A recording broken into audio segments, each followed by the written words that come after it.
3. 독립군의 마지막 부대. 시리아 방송대국으로 몸부림치던 만국조선의 역사 무대에 무력 항쟁의 깃발을 들고 등장한 독립군은 의병투쟁과 애국문화 계몽운동을 비롯하여 합법, 비합법, 폭력, 비폭력의 각이한 투쟁을 통하여 국권 수복의 뜻을 이루려고 필사적으로 싸워온 이 나라 애국지사들의 피 끓는 독립열망과 눈물겨운 노고의 열매였다. 비록 시대에 뒤떨어지고 민중적 지반이 박약한 곳으로 하여 절약의 길을 걷기는 하였지만 독립군은 민족운동 진영의 유일한 반일 무장력이었다.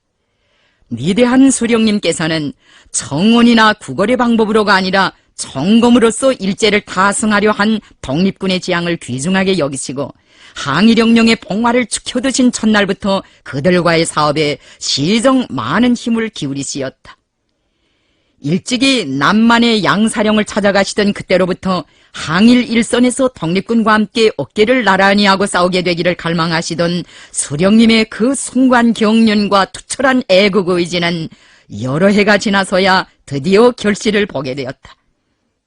위대한 수령님께서 제시하신 독립군과의 합작 제휴 노선을 받들고 독립군 부대들 앞에 반공으로부터 연공회로의 길을 열어주고 그들을 조선인민 혁명군 측으로 의거시키는 데서 크게 역할한 사람은 최춘국과 최윤구였다. 그렇다면 최윤구는 어떤 사람인가? 1975년 10월 대성산 혁명열사능을 찾으신 경애하는 수령님께서는 최윤구의 반신상 앞에서 오래도록 걸음을 멈추시고 그에 대한 귀중한 회상교시를 하시었다. 최윤구의 인간상과 그가 방향전환을 하게 된 과정은 그때 더욱 상세히 알려지게 되었다. 여기에 옮겨놓는 글은 그날 수령님께서 당역사연구소 일꾼들과 혁명열사능 일꾼들에게 하신 말씀, 그 밖에 여러 기회를 통하여 항일혁명투쟁사 연구자들과 작가들, 혁명사적부문 일꾼들에게 하신 말씀을 추려서 묶은 것이다. 최윤구는 평안북도 의주 사람입니다. 오동진, 양세봉, 장철호, 리관린, 김시우, 최동호, 공룡을 비롯하여 평안북도의 압록강 유역 일대에는 명망 높은 독립운동자들이 많았습니다. 1925년에 우리가 무송으로 갔을 때 아버지를 모시고 대영까지 마중 나온 사람들 가운데는 최윤구도 있었습니다. 그가 독립군 말기에는 부사령, 사령으로 활약하였지만 우리가 무송에 갔을 때만 해도 아직은 낮은 직급에 있었습니다. 내가 무송에서 소학교를 다닐 때 구호장 사람들은 최윤구를 가리켜 최참사라고 불렀습니다. 우리 아버지와 어머니도 그렇게 불렀고 그의 직속 상관들인 장철호, 오동진, 양세봉도 그렇게 불렀습니다. 참사란 최윤구에게 붙어있는 군사칭호였습니다. 그가 소대장이 된 후에도 나는 그를 참사 아저씨라고 불렀고 부대를 데리고 우리한테로 의거해온 후에도 우리 둘만 있을 때에는 소년 시절의 버릇 그대로 참사 아저씨라고 불렀습니다. 내가 참사 아저씨라고 하면 최윤구도 좋아했습니다.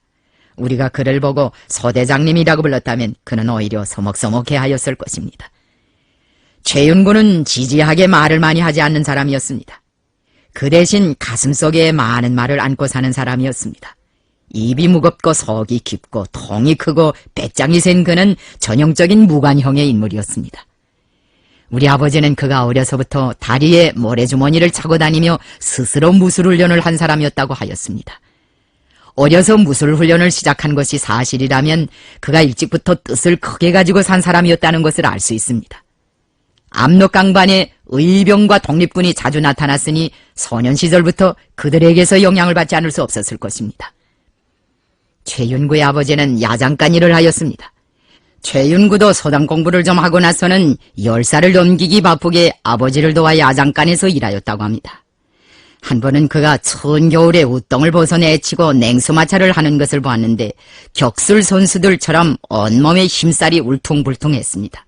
우리 아버지는 그 모습을 보고 나서 사람이 사나이 구실을 하려면 채통이 저쯤 돼야 한다고 하였습니다. 최윤구는 17살인가 18살 때 독립군을 따라 림강현 모아산에 갔습니다. 모아산은 백산 무사단의 본거지였습니다. 언제인가 오동진 영감은 우리 아버지와 마주 앉아 최윤구에 대한 이야기를 나누면서 그를 대장감이라고 하였는데 그때 나는 그 말을 듣고 아주 깊은 인상을 받았습니다. 체력뿐 아니라 인품과 성미를 봐도 최윤구는 대장감이라는 말을 들을 만하였습니다. 그는 전투도 많이 해본 사람입니다. 독립군 시절에 최윤구의 밑에서 복무한 김명준은 그가 부사령으로 승급한 다음에도 싸움마당에만 나서면 앞장에 서서 돌격하였다고 합니다. 솔직히 말해서 나는 무성 시절에 최윤구를 독립운동의 큰 인물로 존경하였습니다. 우리 아버지는 그를 친동생처럼 극진하게 사랑해 주었습니다. 우리 아버지가 병상에 계실 때 최윤구는 장철호와 함께 매일같이 문병을 오곤 했습니다. 아버지가 세상을 떠났을 때에는 자기 부하들을 다 데리고 와서 조상을 하였습니다. 그도 배감터를 쓰고 몹시 울었습니다. 그때 그는 나에게 고무적인 말을 많이 해주었습니다. 그가 나를 따뜻이 위로해준 데 대하여 나는 지금도 고맙게 생각합니다. 최윤구가 종이부 시절에 무슨 주의 주장을 가지고 있었는지 나는 잘 모릅니다. 연공이냐 반공이냐 하는 기준을 가지고 그의 이념을 해부한다면 그는 반공보다 연공에 더 가까웠다고 말해야 할 것입니다. 그러나 최윤구는 공룡이나 박진영과 같이 공산주의 운동회로 일찍이 방향 전환을 하지 못하였습니다. 우리 아버지의 주변에는 새 사조를 동경하고 신봉하는 사람들이 많았습니다. 그러나 그들 중에서 깃발을 바꾸어 들고 공산주의자들의 진영으로 넘어온 사람들은 얼마 되지 않습니다. 그 당시 남만과 중부 만주 지방에서 새 사조를 지향하던 사람들은 민족주의자들에게 포위되어 있었습니다. 이 일대에서 공산주의를 지향하는 사람들이 다수를 차지하고 있었더라면 우리는 왕청문회 갔을 때 국민부의 반동적인 상층 인물들한테서 테러를 당하지 않았을 것입니다. 그와 대조적으로 동만지방에서는 공산주의 사상이 민족주의 사상보다 우세하였습니다. 공산주의 사상은 침투되자마자 민족주의 사상이 반기를 들 사이도 없이 이 지역을 휩쓴 지배적인 사상으로 되었습니다. 동만에서는 남만이나 중부만주에서 보는 것과 같은 두 사조의 심각한 대립이 조성되지 않았습니다. 최현, 윤창범, 박동군, 김일령, 박두경 등의 경우가 보여주는 바와 같이 이 일대에서는 적지 않은 독립군 출신들이 특별한 곡절을 거치지 않고 공산주의자들이 조직하고 용설하는 혁명군 대오에 들어섰습니다. 이곳에서는 신구 사조의 교체가 요혈이나 사생결단의 사상전을 동반하지 않았습니다. 이 지방의 인민대중은 공산주의 사상에 접하게 되자 그것을 자기 계급의 지도사상으로 받아들였으며 조선민족해방투쟁이 민족주의 운동으로부터 공산주의 운동회로 방향전환을 하는 데 대하여 역사발전 법칙에 부합되는 응당한 움직임이라고 보았습니다. 1932년 여름에 나는 통화에서 최윤구를 잠깐 만나보았습니다. 양세범과 합작 문제를 의논하느라고 그때 그와는 별로 긴 이야기를 나누지 못했습니다. 우리가 남만에 가서 양세범과 합작 문제를 토론하던 그 당시까지만 해도 독립군의 사상 동향에서는 연공의식보다 반공의식이 지배적이었습니다. 독립군 상층의 반공의식과 적들의 리간책동 때문에 우리가 목적했던 합작을 성사시키지 못하고 통화를 떠난 뒤 최윤구는 몹시 서운해했다고 합니다. 우리는 남만에 가서 큰 소득이 없이 돌아왔지만 그렇다고 해서 독립운동자들과의 합작을 포기하거나 단념한 것은 아닙니다. 민족주의자들과의 통일전선은 해도 되고 안 해도 되는 그런 문제도 아니고 힘이 약할 때는 하고 강할 때에는 하지 않는 문제도 아니며 주권을 잡기 전에만 하고 주권을 잡은 다음에는 하지 않는 그런 문제도 아니었습니다. 그것은 민족의 완전한 화합과 통일단결을 실현할 때까지 항구적으로 틀어지고 나가야 할 전략이고 노선이었습니다. 동무들 생각해보시오. 나라가 해방된 때로부터 수십 년이 되는 지금에 와서도 우리는 여전히 민족주의자들과의 통일전선을 강조하고 있지 않습니까? 우리가 혁명활동 초기부터 민족통일전선 문제를 민족의 완전한 대단결이 실현될 때까지 시종일관하게 틀어지고 나가야 할 항구적인 전략 문제로 본 것은 전적으로 옳은 것이었습니다. 우리는 비록 양세범과의 담판에서 실패했지만 어느 때든지 독립군과의 연합이 실현될 날이 오리라는 것을 의심치 않았으며 그날을 앞당기기 위해 열정과 노력을 아끼지 않았습니다. 우리가 그처럼 완고한 중국인 반일 부대들과도 공동전선을 맺었는데 같은 피를 나는 동족끼리 공동전선을 성사시키지 못할 이유가 무엇이겠습니까? 그것을 실현하지 못한다는 것은 털어놓고 말해서 다른 나라 사람들 앞에서도 부끄러운 일이었습니다. 제2차 북만운동을 끝내고 소간도에 진출한 후 나는 여러 갈래 경로를 통하여 남만에 있는 독립군의 소식을 계통적으로 입수하였습니다. 그리고 그들과의 제휴를 실현하기 위한 사업을 밀고 나갔습니다. 우선 통신원을 파견하여 조국 광복회 창립 선언과 10대 강령을 보내주었습니다. 1차적으로는 독립군과의 합작 공작을 남만의 항일연군 부대들에서 활동하는 조선인 동지들이 맡아 하도록 하였습니다. 리동광은 조국 광복회 남만 대표 자격을 가지고 독립군과의 사업을 했습니다. 그런데 독립군 측은 여지부동이었습니다. 양세봉이 희생된 다음 독립군 사령 자리는 김활속이라는 사람이 차지하고 있었는데 그는 아주 완고한 반공분자였습니다. 물론 독립군 내부에는 새 사조를 동경하고 연공을 지향하는 사람들도 적지 않았습니다. 그러나 국민부 시절부터 고의호나 현묵관과 같은 지독한 반공 광신자들을 추종해오던 우익계층들이 만만치 않은 세력을 이루고 있어 그들과의 합작 공작이 잘 진척될 수가 없었습니다. 양세봉이 살아있을 때 양정우 부대와의 공동행동을 한 일이 있었지만 모처럼 싹 텄던 그 연공대사가 김할석 사령에 대해 와서 줄기차게 이어지지 못한 것은 군 상층에 틀고 앉아있던 반공분자들의 탓이었습니다. 김할석을 연공의 길로 돌려세우는 것은 그의 수하에 있는 수백 명 부하들의 운명과 관련된 문제로서 한시도 지체시킬 수 없는 중대사였습니다. 털어놓고 말해서 우리가 그 당시 독립군과의 합작에 그처럼 큰 의의를 부여한 것은 그들의 덕이나 보자고 그런 것이 아니었습니다. 1936년이면 조선인민혁명군이 역량상으로나 군사기술적으로나 대단히 강성한 때였습니다. 우리는 독립군의 도움을 받지 않고서도 독자적으로 잘 싸울 수 있는 준비가 되어 있었습니다. 그와 반대로 독립군은 그 당시 내리막길을 걷고 있던 때인 것만큼 아주 어려운 처지에 놓여 있었습니다. 대우가 자꾸 줄어들고 무기도 모자라서 더러는 창이나 몽둥이를 들고 다니는 형편이었습니다. 세력이 몹시 약해진 독립군은 적들과 별로 싸우지 않고 슬슬 피해 다니기만 하다나니 무기와 탄약을 보충할 도리도 없었습니다. 먹을 것과 입을 것도 나올 데가 없었습니다. 항일혁명 투사 김명준은 김할석의 수하에 있다가 조선인민혁명군에 편입한 최윤구의 동행자였다. 김명준은 1960년에 쓴 자기의 수기에서 독립군에 입대하던 시기와 그 이후 시기에 군이 처하였던 형편에 대하여 다음과 같이 회상하였다. 1932년 가을에 우리는 연통산 근처에 주둔하고 있는 독립군 부대를 찾아갔다. 마을에서는 독립군 환영잔치 준비가 한창이었다. 나와 짝패는 우선 돼지를 잡는 것에 나타나 이것저것 시중을 들어주는 것으로 군인들의 환심을 사기에 노력하였다. 그 다음에는 보초의 잔심부름을 들어주었다. 그렇지만 독립군 지휘관들은 애숭이라는 이유로 우리들의 입대 청원을 부결하였다.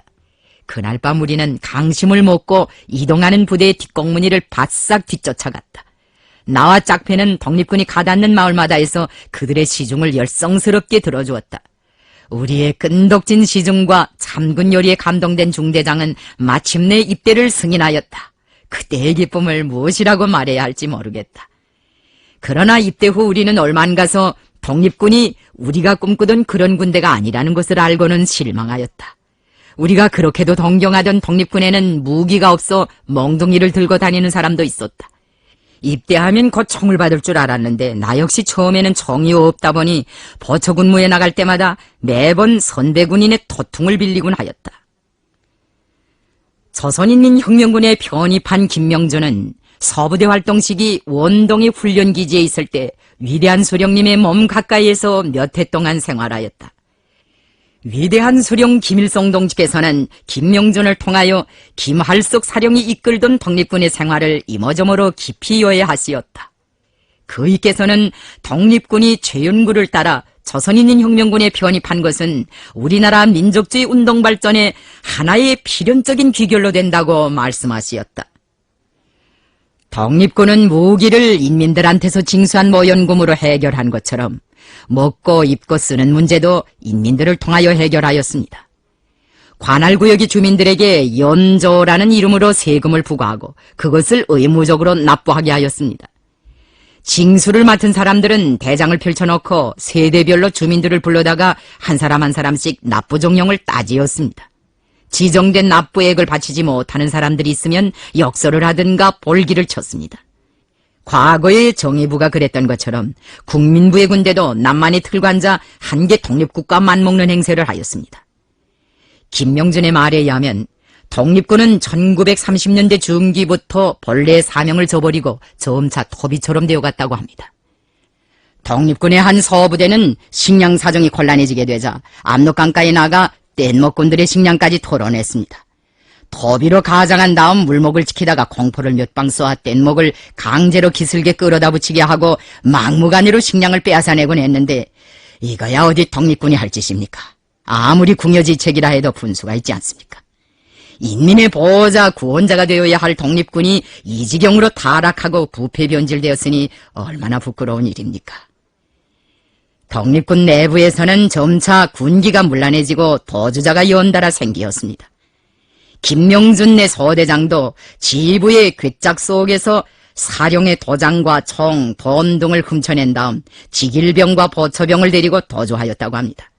살림대도 독립군을 만나면 무턱대고 무장해제를 하였습니다. 독립군의 처지는 문자 그대로 사면초가였습니다. 우리는 독립군이 자기의 사명을 다하지 못하고 괴멸되는 것을 바라지 않았습니다. 독립군이 망하게 되면 일본 제국주의자들이나 좋아했지 우리에게 이로울 것은 하나도 없었습니다.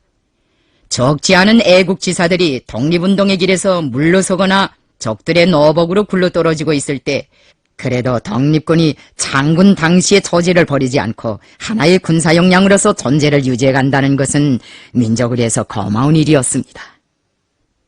존재를 유지해간다는 사실만으로도 독립군은 민중의 지지와 사랑을 받을 수 있었습니다. 그들이 마지막 무렵에는 별로 맥을 추지 못하였지만 활동 초기와 중기에는 싸움도 많이 하고 전과도 많이 거두었습니다. 그 당시 독립군 지휘관들은 일만 군경들의 거듭되는 토벌과 내부의 사상적 혼란으로 하여 생긴 군의 붕괴를 막아보려고 애를 태웠습니다. 독립군의 사상적 변질에서 제일 문제로 되는 것은 패배주의였습니다. 패배주의 사상은 적들에게 투항하는 것으로도 표현되었고 대오에서 도주하는 것으로도 표현되었으며 애국군대로서의 체면을 버리고 토비 행세를 하는 것으로도 표현되었습니다. 김할석을 비롯한 군의 일부 상층 인물들과 부분적인 장병들은 장개석 군대의 원조에 기대를 걸고 있었습니다. 그들은 국민당에 대해 환상을 품고 그들의 지원을 받는 방법으로 군을 유지해보려고 하였습니다. 사대주의란 별것이 아닙니다. 힘이 약할 때 남을 쳐다보거나 남들의 덕으로 살아갈 구멍수를 찾게 되면 스스로 사대주의가 생기는 법입니다. 사대주의라는 병은 선천적인 것도 아니고 공중에서 떨어지는 것도 아닙니다. 자기 힘을 믿지 않거나 그것을 과소평가하게 되면 아무리 애국심이 강하던 사람도 사대주의자로 전락될 수 있습니다. 전에도 말했지만 독립군이 가지고 있던 가장 치명적인 사상적 제한성이 바로 자기 자신과 자기 인민의 힘을 믿지 않는 데 있었습니다. 자기 자신과 자기 인민의 힘을 믿지 않는 사람들이 가닥해 되는 정착점이 바로 사대주의이며 이 사대주의가 안내하는 길이 매국과 반역입니다. 사대주의자들 치고 조국과 민족을 깔보지 않는 자가 없으며 자기 조국과 민족을 깔보는 사람들 치고 매국과 반역으로 가지 않는 자가 없다는 것은 지난날의 역사가 충분히 증언해주고 있습니다. 그렇다고 하여 독립군의 모든 병사 지휘관들이 다 국민당의 돈과 무기에 기대를 걸고 있은 것은 아니었습니다. 사령은 장개석을 하느님처럼 쳐다보고 있었지만 적지 않은 지휘관들은 그를 믿지 않았습니다. 그들은 오히려 국민당 군대와의 연합보다도 조선인민혁명군과의 연합에 훨씬 더 큰 관심을 가지고 있었습니다. 독립군의 병사 지휘관들은 서문을 통해서만 우리 부대의 면모를 파악한 것이 아니라 실제 체험을 통하여 인민혁명군이 어떤 군대라는 것을 똑똑히 이해하였습니다. 김명준이 원동의 훈련기지에 있을 때 들려주던 말이 지금도 생각납니다.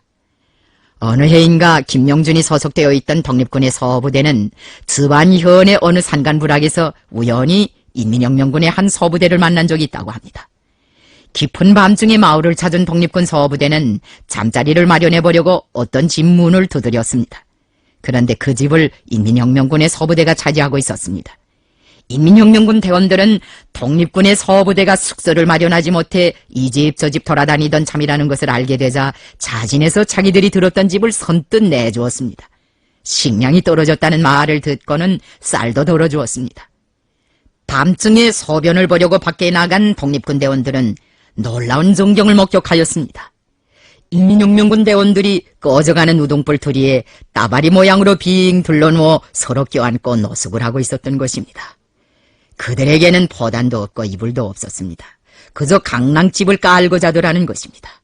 이런 광경을 보고서야 어느 누가 감동되지 않겠습니까? 다음날 아침 독립군 대원들은 인민혁명군 병사 지휘관들이 우동불 두리의 강낭집을 거두고 물을 깃는다, 나무를 팬다, 마당을 쓴다 하면서 주인집 늙은이들의 일손을 돕느라고 분주히 돌아가는 모습을 보고 더 감동되었습니다. 집 주인인 중국인 노인도 항일 유격대원들의 소행에 감동되어 이 사람 저 사람의 손을 잡고 내 평생 이런 군대는 처음 봅니다.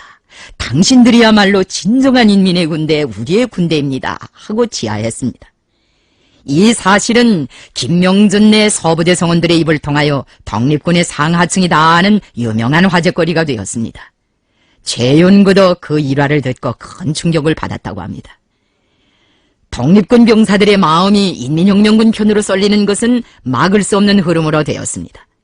독립군이 살아나는 길은 인민혁명군과의 연합밖에 없었습니다.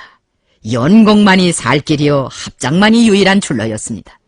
우리가 바란 것은 독립군이 강성해서 독자적으로 투쟁을 계속하든가 인민혁명군과 힘을 합쳐가지고 공동 항의를 해주었으면 하는 것이었습니다. 독립군 측의 형편으로 볼 때 인민혁명군과의 합작을 이룰 수 있는 가능성은 충분하였습니다. 문제는 반공을 휘두르면서 장개석에게 기대를 걸고 있는 김할석 사령과 그 추종자들을 어떤 방법으로 돌려세우는가 하는 데 있었습니다. 우리의 공작원들과 남만 동부들이 보내준 통보에 의하면 최윤구는 조국 광복회 창립선언과 10대 강령을 읽고 아주 만족해하였다고 합니다. 우리가 독립군과의 합작을 결정적으로 실현해야겠다고 결심한 것은 조국 광복회를 창립한 후였고 그 결심을 행동에 옮기기 시작한 것은 백두산 지구와 서간도에 진출한 후였습니다. 그전에도 인민혁명군 측에서는 독립군 지휘부와 주동적으로 몇 차례 접촉하였습니다. 독립군 측에서는 민족 반일 역량이 서로 합작할 때에 대한 우리의 사상에 반대는 하지 않으면서도 조선인민혁명군과 독립군과의 연합과 관련된 우리의 제의에 대해서는 입을 다물고 아무런 대답도 하지 않았습니다. 바로 이런 때에 우리는 남만으로 떠나가는 최춘국에게 독립군과의 합작을 추진시킬 때에 대한 과업을 주었습니다. 남만에 도착한 최춘국은 먼저 최윤구에게 나의 편지를 전달한 다음 두 군의 합동에 대한 문제를 내걸고 그와 비밀리에談판을 진행하였습니다. 최춘국이 공동항일에 대한 우리의 입장을 설명하자 최윤구는 두 부대를 합치는 데 대해 대뜸 지지하였습니다. 그는 나하고 연고관계도 깊었지만 독립군 안에서 반일 의지가 제일 견결하고 확고한 사람이었습니다. 우리 부대는 허울만 있지 속을 들여다보면 사실 다 파먹은 김치떡이요. 내 개인의 심정을 말한다면 부대를 데리고 당장 김성주 대장한테로 찾아가고 싶소. 사령 영감이 정 거집을 부리면 나 혼자서라도 혁명군을 찾아갈 작정이요. 그때 최윤구는 최춘국에게 이런 말을 했다고 합니다.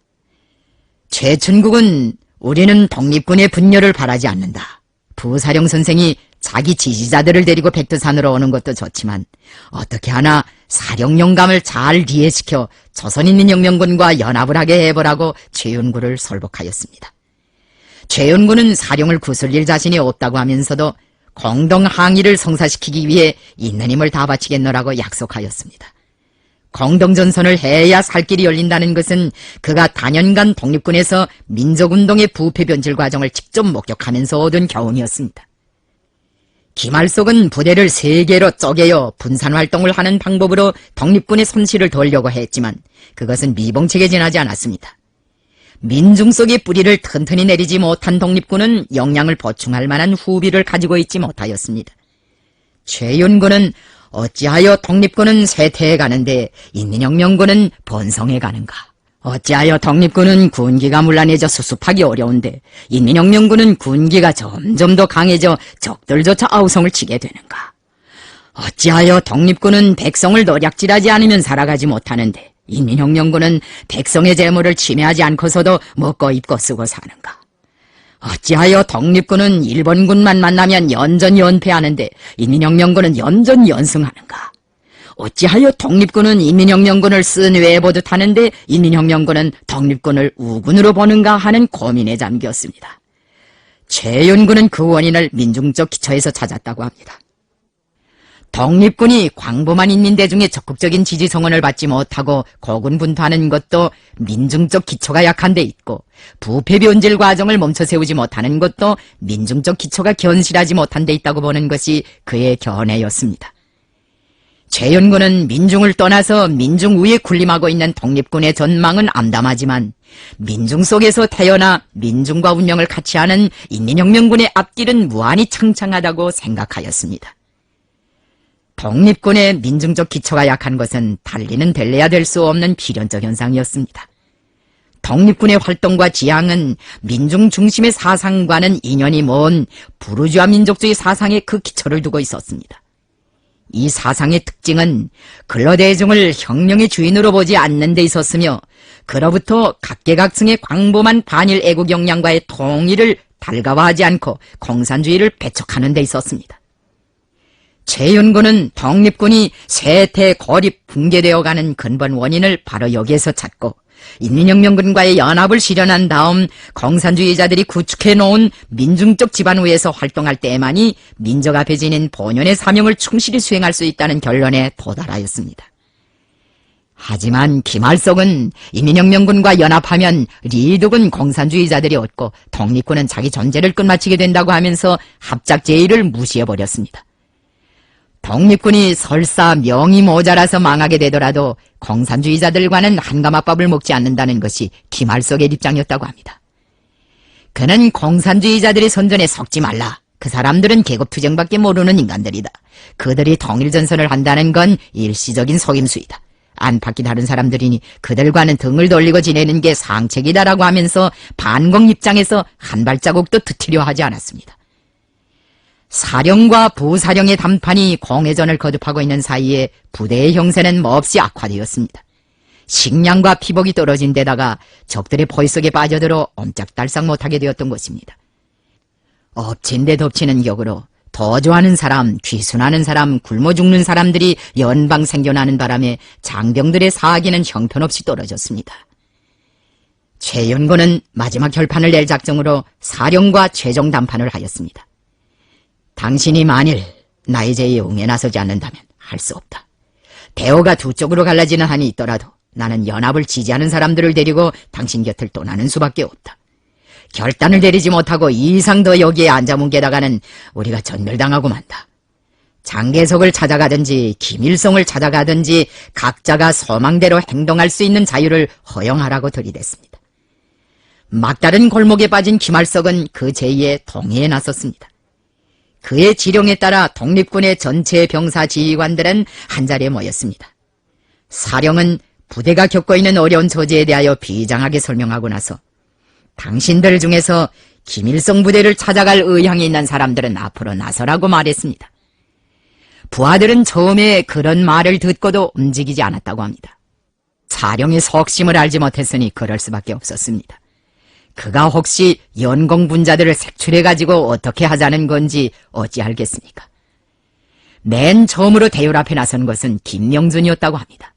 그의 뒤를 이어 수많은 대원들이 대열 앞으로 나섰습니다. 아무리 어려운 일도 선구자가 있으면 꼭 풀리는 법입니다. 김명준은 그야말로 선구자였습니다. 네, 그래서 그 사람이 인민혁명군에 편입한 다음 몹시 사랑해 주었습니다.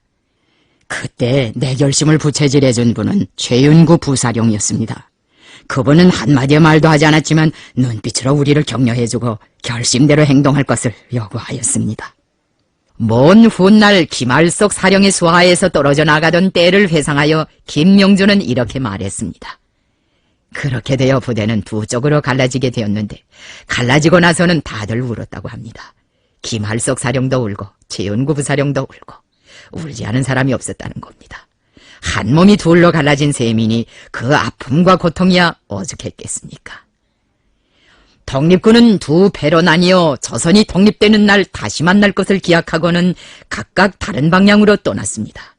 한 대원은 최윤구의 인설하에 조선인민혁명군을 찾아 떠났고 몇십 명밖에 안 되는 다른 한 대원은 김할석의 지휘하에 봉황성 부근으로 이동하였습니다.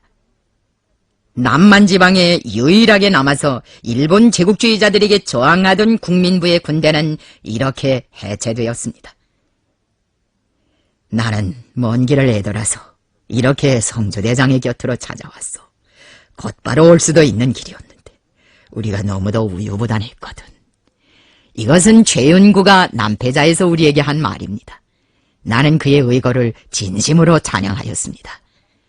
최윤구가 단행한 거사는 우리나라 민족해방투쟁사와 민족통일전선 역사에 대서특필할 만한 의의를 가진 경이적인 사변으로 됩니다.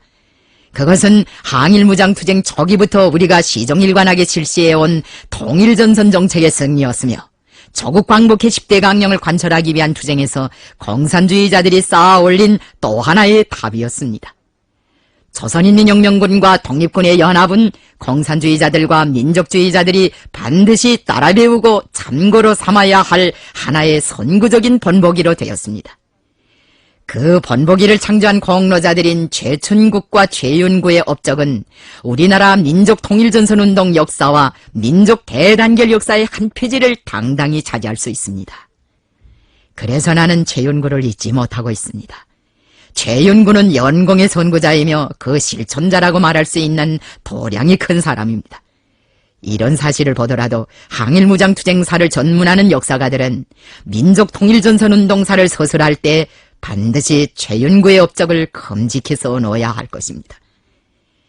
최윤구의 의거로 말미암아 우리의 혁명운동 선상에서는 아버지 세대와 아들 세대의 동맹이 이루어졌다고 말할 수 있습니다. 최윤구는 사저로 볼 때 우리 아버지 세대에 속하는 인물이었습니다. 아버지네 세대가 대부분 민족주의를 지향하고 있었다면 우리네 세대는 대체로 공산주의를 지향하였습니다. 공산주의와 민족주의를 수화상극이라고 보던 두 세대의 애국자들이 결국은 이념의 차이를 뛰어넘어 공동 항일의 길을 걸어가게 된 것입니다. 최윤구의 거사는 이념이 다르고 신앙과 정견이 서로 다른 사람들도 나라와 민족을 진실로 사랑하는 마음을 지니고 있으면 얼마든지 단결하고 화합할 수 있다는 것을 증명하여 줍니다. 최윤구는 인민혁명군에 넘어온 후 공산당에도 입당하였습니다. 그는 참모일꾼의 요직에서 항일혁명의 승리를 위해 용감하게 싸우다가 1938년 말에 화전연에서 전사하였습니다. 우리 아버지의 전우였던 동시에 나의 혁명동지였던 그를 나는 슬픈 마음으로 추모하였습니다. 그가 연공의 길을 개척해놓고 해방의 날을 보지 못한 것이 무엇보다도 가슴 아팠습니다. 최윤구와는 다르게 김할석은 장개석을 만나러 가다가 적들에게 체포되어 독립군 사령으로서의 사명을 더는 수행하지 못하였습니다. 일본 제국주의자들은 김할석이 장개석에게 환상을 가지고 그에게 붙으려 한다는 눈치를 채고 계결을 꾸몄습니다. 장개석이 특사로 가장한 특무를 보내어 김할석을 꿰어냈습니다. 특무는 장개석이 보냈다는 위조 신임장을 내보이면서 장청통이 김할석 사령과의 회견을 고대하고 있으니 어서 가자고 하였습니다. 장개석에 대한 기대로 눈이 어두워진 김할석은 상대방의 신분을 충분히 알아보지도 않고 경솔하게 특무를 따라 나섰습니다.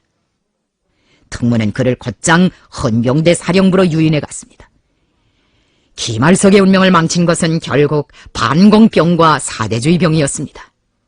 우리의 민족사가 보여주고 있는 바와 같이 사대주의자들과 반공분자들은 예외 없이 매국과 반역, 배신의 길로 굴러떨어지는 법입니다. 손중사는 부르주아 민주주의 혁명의 지도자이지만 연공을 하였기 때문에 광범한 대중의 지지를 받으며 혁명을 계속할 수 있었습니다. 김구는 인생 말년에 반공으로부터 연공 애국애로 새 출발을 하였기 때문에 민족사의 한 페이지를 자랑스럽게 차지할 수 있었습니다. 김할석도 그들처럼 연공을 하였더라면 일본 사람들이 파놓은 함정에 빠지지 않고 인민의 사랑을 받는 애국자로 삶을 마칠 수 있었을 것입니다. 내가 그래서 반공병에 걸려있는 사람들을 만나면 반공은 자신을 망칠 뿐 아니라 민족과 인민을 등지는 길이라는 것을 강조하곤 합니다. 인민의 편에 서 있는 공산주의자들을 반대한다는 것은 곧 인민을 등지는 것과 같다고 보아야 합니다. 연공이 애국 애족 애민으로 될 때 반공이 나라를 등지고 민족을 등지고 인민을 등지는 길로 되는 이유의 하나가 바로 여기에 있습니다.